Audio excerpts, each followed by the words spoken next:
လုံးမင်္ဂလာပါအကြောင်းအရာလေးတစ်ခုကိုမျှဝေပေးခြင်းလို့ပါနော်ဒီအကြောင်းအရာကကျွန်တော်ခဏလေးပြောနေကြပါအဲ့ဒါဘာလဲဆိုတော့ကျွန်တော်တို့နိုင်ငံမှာပညာတတ်တွေမရှိဘူးဆိုပြီးတော့အများစုကအဲ့ဒီလိုပဲပြောကြတယ်ကျွန်တော်မြင်တာကပညာတတ်တွေအများကြီးပါကျွန်တော်နိုင်ငံမှာ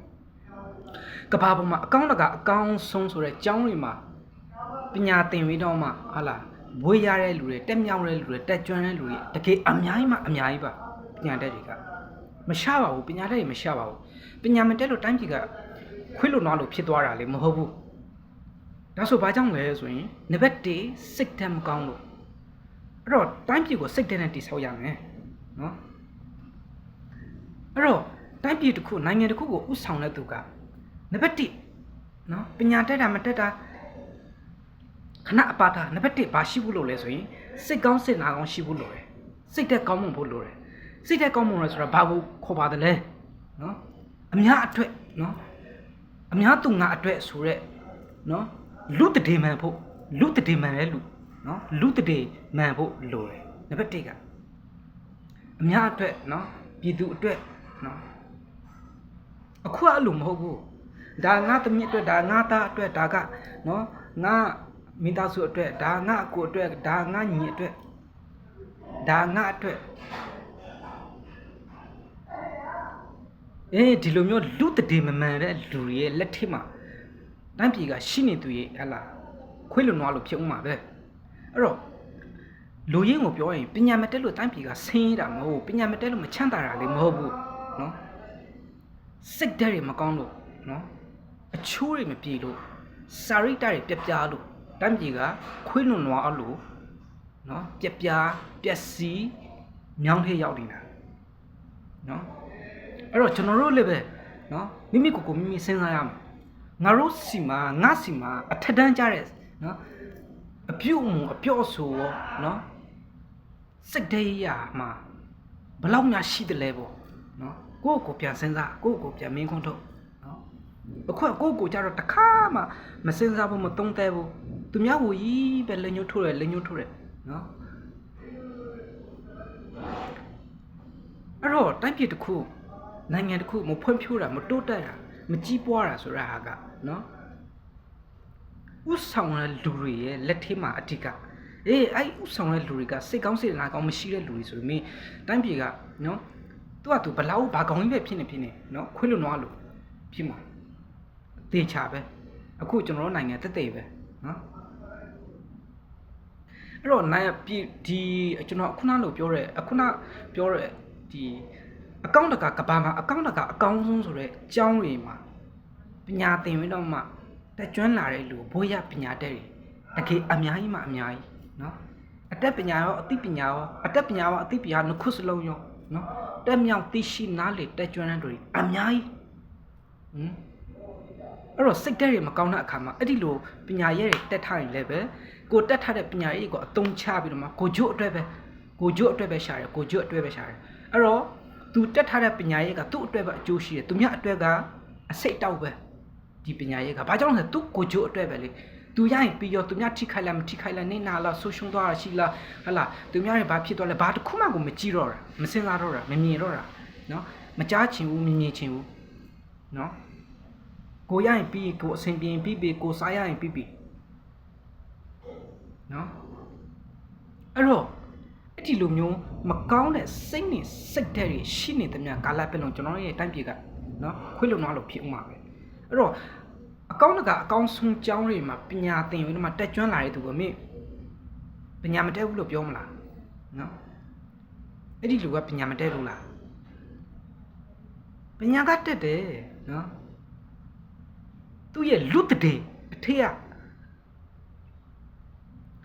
လူတည်မမှန်ဘူးနော်လူပိစားတွေမရှိဘူးသူ့ရဲ့အသွေးအသားထဲမှာလူပိစားတွေကမပါဘူးဖြစ်နေတယ်လူတည်တွေကမမှန်ဘူးဖြစ်နေတယ်နော်အဲ့တော့အတွေ့ခေါ်စစ်တဲရာအကောလုံးကပြက်စီး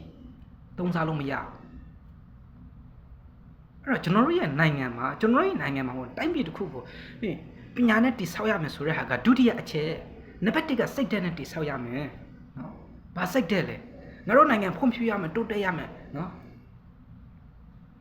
ဆိုတဲ့စိတ်တဲ့မျိုးနော်အများသူငါအတွက်နော်စဉ်းစားပေးတဲ့စိတ်တဲ့မျိုးဒီလိုစိတ်တဲ့တွေကိုအခြေခံပြီးမှအခြေခံပြီးတိဆောက်မှဖွံ့ဖြိုးမယ်နော်တခြားနိုင်ငံဖွံ့ဖြိုးတဲ့နိုင်ငံတိုးတက်တဲ့နိုင်ငံမင်းသူတို့ပညာနဲ့တိဆောက်တာလားပညာနဲ့မတိဆောက်ဘူးလို့ကျွန်တော်မပြောလို့ဘူးနော်ဒါပေမဲ့နံပါတ်1ကစိတ်ဓာတ်နဲ့တိဆောက်နေတာစိတ်ဓာတ်နဲ့တိဆောက်နေတာဒုတိယအချက်မှာပဲပညာကလိုက်တာနံပါတ်1အချက်ကစိတ်ဓာတ်ဆိုတာဘာလဲလူတည်မှန်ဖို့လိုတယ်တိုင်းပြည်တစ်ခုနိုင်ငံတစ်ခုကိုဥဆောင်တဲ့လူကတည်မှန်ဖို့လိုတယ်ဘာတည်လဲလူတည်မှန်ဖို့လိုတယ်လူဗီဇကောင်းဖို့လိုတယ်နော်ပညာအများကြီးတက်ထားပြီးတော့မှလူဗီဇမပါဘူးပါမလာဘူးလူတည်မရှိဘူးဆိုရင်နော်တိုင်းပြည်ကတက်လုံးလူတက်ကြုံခွေးလုံသွားလို့ဖြစ်မှာတခြားနိုင်ငံတွေလေပညာနဲ့တိဆောက်တာပညာကဒုတိယမှာပဲလိုက်တယ်စိတ်နဲ့အရင်တိဆောက်နေကြတာနော်ဒါကြောင့်မလို့ဖွံ့ဖြိုးတာတိုးတက်တာနော်အခုကကျွန်တော်တို့နိုင်ငံဒီလိုမဟုတ်ဘူးနော်နိုင်ငံတော်အဆင့်တောင်းရှိတဲ့ပုဂ္ဂိုလ်ကလည်းပဲကိုယ့်အတွက်ပြည်သူတွေဘာဖြစ်နေလဲဆိုတော့စိတ်ကိုမဝင်စားတာအဲ့တော့အောက်ကလူတွေလည်းဗာလဲကိုယ့်အတွက်အဲ့ဒီမှာတိုင်းပြည်ကခွေးနွားဖြစ်သွားတာပဲနော်အဲ့တော့ငါတို့နိုင်ငံမှာငါတို့တိုင်းပြည်မှာငါတို့နိုင်ငံမှာပညာတတ်မရှိတာမဟုတ်ဘူးပညာတတ်တွေရှိတယ်စိတ်ဓာတ်တွေမကောင်းလို့နော်အချိုးတွေမပြေလို့စာရိတ္တတွေပြက်ပြားနေလို့အတွေးခေါ်တွေယိုယွင်းနေလို့နော်ပျက်စီးနေလို့နော်အဲ့တော့မင်းကဘာမှာအကောင့်တကအကောင်းဆုံးဆိုတဲ့ကျောင်းတွေမှာပညာရောသင်ပြီးတော့မှနော်ဘွေးရပညာတဲ့တွေပြန်လာတဲ့လူတွေနော်တန်ကျွမ်းသားလေးသိရှိတဲ့သူတွေကိုမင်းပညာမင်းလို့ခေါ်မလားပညာတဲ့တွေလေဒါမဲ့ပညာပဲတက်တယ်စိတ်တဲ့ရမကောင်းမလားဘူးဖွံ့ဖြိုးမလားဘူးတိုးတက်မလားဘူးနော်အဲ့တော့ကျွန်တော်တို့ရဲ့တိုင်းပြည်ကိုနော်နံပါတ်1စိတ်တဲ့နဲ့တိဆောက်ရမှာနော်နံပါတ်2မှာပဲပညာနဲ့တိဆောက်ရမှာနော်တော့သူဘာမှမတိတ်နေပဲလူတယောက်ကလေနော်တော့သူဘာမှမတိတ်နေမစေနံပါတ်1စိတ်ထားကောင်းမွန်ဖို့လိုတယ်နော်လူတည်မှန်ဖို့လိုတယ်လူဗီဇတွေပါလာဖို့လိုတယ်နော်အဲ့တော့နော်ကျွန်တော်တို့တယောက်ချင်းစီတိုင်းမှာလေဒီတောင်းဝန်ရှိတယ်ဘာတောင်းဝန်လဲဆိုရင်ငါစီမှာနော်အထက်တန်းကြတဲ့စိတ်ဓာတ်တွေအထက်တန်းကြတဲ့အပြုအမူတွေနော်အတွေးခေါ်တွေမှအစဘယ်နှခုလောက်များရှိတယ်လဲဆိုတာကိုယ့်ကိုပြန်သုံးသပ်ဖို့လိုတယ်နော်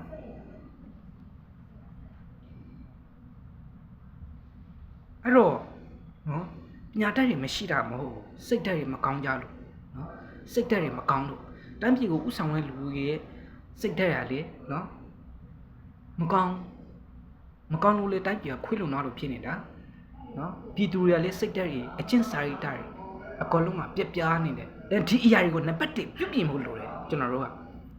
မကောင်းတဲ့စိတ်ဓာတ်တွေကိုနံပါတ်1ပြုပြင်ရမယ်မကောင်းတဲ့စိတ်နဲ့စိတ်ထားနော်အတွေးခေါ်တွေကိုနံပါတ်1ပြုပြင်ရမယ်နော်အဲ့တော့အများစုကငါတို့နိုင်ငံကပညာမတက်လို့ဆင်းရဲတာကိုဟုတ်ကုန်မဟုတ်တာမင်းကပညာတက်ရိုက်တက်လို့တော့မကုန်ဘူးမင်းဘာပညာသင်ယူချင်တယ်လေနော်အတတ်ပညာလားအသိပညာလားအတတ်ပညာနဲ့ခုစလုံးလားတက်ကျွမ်းသားလည်းသိရှိလို့မင်းမြန်မာနိုင်ငံမှာကွာမင်းတပုံကြီးကွာမင်းကနော်အဲ့တော့ဒါဆိုရင်ဘာဖြစ်လို့လဲစိတ်သက်မကောင်းလို့နော်အချိုးမပြေလို့စာရိတ္တတွေမကောင်းလို့နော်အတွေးခေါ်ရယူရွင်းပျက်စီးနေလို့တိုင်းပြည်ကခွေးလုံသွားလို့ဖြစ်နေတာအဲ့တော့ကျွန်တော်တို့နော်တိုင်းပြည်ကိုဖွံ့ဖြိုးတိုးတက်စေခြင်းမိမိတယောက်ချင်းစီတိုင်းကျွန်တော်လုံနိုင်တဲ့အပိုင်းကဏ္ဍတွေမှာထိရောက်လုပ်ဖို့လိုတယ်။ဘာအရင်လုပ်မလဲကိုယ့်ကအရင်ဆုံးကိုယ့်ရဲ့စိတ်တွေကိုအရင်ဆုံးပြပြင်ရမယ်။ဘာစိတ်တွေလဲမကောင်းတဲ့စိတ်တွေမကောင်းတဲ့စာရိတ္တတွေမကောင်းတဲ့အတွေးခေါ်တွေကိုနံပါတ်1ကျွန်တော်တို့မိမိကိုမိမိပြပြင်ရမယ်။ဘယ်သူမှပြပြင်ပြောင်းလဲပေးလို့မရဘူးနော်ကိုယ့်ကိုပြပြင်ပြောင်းလဲမှရမှာ။အဲ့တော့ကျွန်တော်တို့မှာတယောက်ချင်းစီတိုင်းမကောင်းတဲ့အတွေးခေါ်အယူအဆစိတ်နဲ့စိတ်ထားနော်လူတည်မှမှန်တဲ့အရှာတွေကိုယ်တိုင်ကပြုပြင်ပြောင်းလဲရမယ်နော် အဲ့ဒါမှကျွန်တော်တို့တိုင်းပြည်ကတဖြည်းဖြည်းနဲ့ဖွံ့ဖြိုးတိုးတက်တရားဝပြောလာပါလိမ့်မယ်နော်အဲ့တော့ထိုနေ့တူစောပဲနော်တိုင်းပြည်ကိုဥဆောင်တဲ့သူတွေလည်းနံပါတ်1နော်လူဗီဇတွေပါတယ်လူဖြစ်ဖို့လိုတယ်လူတည်မှန်တဲ့လူဖြစ်ဖို့လိုတယ်နော်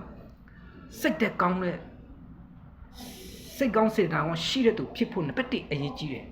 အဲ့ဥဆောင်တဲ့သူမှာဘာမှမရှိနေမစေစိတ်ကောင်းရှိဖို့လိုတယ်နံပါတ်1ကနော်ဒါမှတိုင်းပြည်ကဖွံ့ဖြိုးမှာတိုးတက်မှာတရားမှာဝါပြောမှာစိတ်ကောင်းရှိရဆိုတာဘာကိုပြောတယ်လဲအများနဲ့တန်းတူနော်သူများအတွက်စဉ်းစားပေးတာနော်အခုကအဲ့လိုမဟုတ်ဘူးလေလူဗီဇတွေပျောက်သွားတဲ့အခါကျတော့အကိုလုံးကခွေးလိုပဲနော်ကိုရရင်ပြီးရောကိုစားရရင်ပြီးရောတရိတ်ဆန်ကြီးပဲဖြစ်နေတယ်လူစိတ်ကပျောက်ဆုံးပြီးတရိတ်ဆန်စိတ်ကြီးပဲဖြစ်နေတယ်ဘလို့တို့တိုင်းပြည်ကဖွံ့ဖြိုးတိုးတက်လာတော့မှလေနော်အဲ့တော့ပညာတတ်ရမရှိလို့တိုင်းပြည်ဆင်းရဲနေဆိုတော့အတွေးခေါ်ရအယူအဆတွေအပြောဆိုကိုရက်တော့နော်အဲ့ဒါကိုရက်ပြီးဘာလို့မလဲကိုယ့်စိတ်တဲ့ကိုယ်ဆိုပြုပြင်မကောင်းတဲ့စိတ်တွေကျွန်တော်မှလည်းမကောင်းတဲ့အချက်တွေအများကြီးရှိတယ်ကျွန်တော်လေးပြုပြင်တယ်နော်ခင်ဗျားတို့ကလေကိုယ့်ကိုပြန်စဉ်းစားတောင်းတဲ့ငါမှအထက်တန်းကြတဲ့စိတ်တဲ့အပြုမှုအပြောဆိုအတွေးခေါ်မှအစဘယ်နှခုလောက်ရှိတယ်လဲနော်ဘယ်အချက်တွေကမကောင်းဘူးလဲဆိုတဲ့ဟာကိုမင်းမညာမတာတောင်းတဲ့ဝေဖန်စဉ်းစားနော်ပြုပြင်ဒါဆိုရင်ကျွန်တော်ရဲ့တိုက်ပြေကတဖြစ်ဖြစ်နဲ့နော်ကျွန်တော်တို့မျော်မှန်းထားတဲ့နိုင်ငံတော်စီကုန်တဖြစ်ဖြစ်နဲ့ရောက်လာပါလိမ့်မယ်မဟုတ်လို့ရှိရင်မင်းတိုင်းပြည်ကတော့ခွေးလွန်သွားလို့ပဲလူတက်ကြုံဒီတိုင်းမှာဖြစ်လာလိမ့်မယ်နော်အဲ့ဒါလေးကိုမျှဝေပေးချင်တယ်စကလုံးကျန်းသွားရင်လေအားလုံးကိုနော်တောင်းဝင်ပါတယ်ဒီလိုပြောမှနားလေလာမှာမလို့ပါတချို့သူတွေအတွက်ပေါ့နော်အားလုံးကိုကျေးဇူးတင်ပါတယ်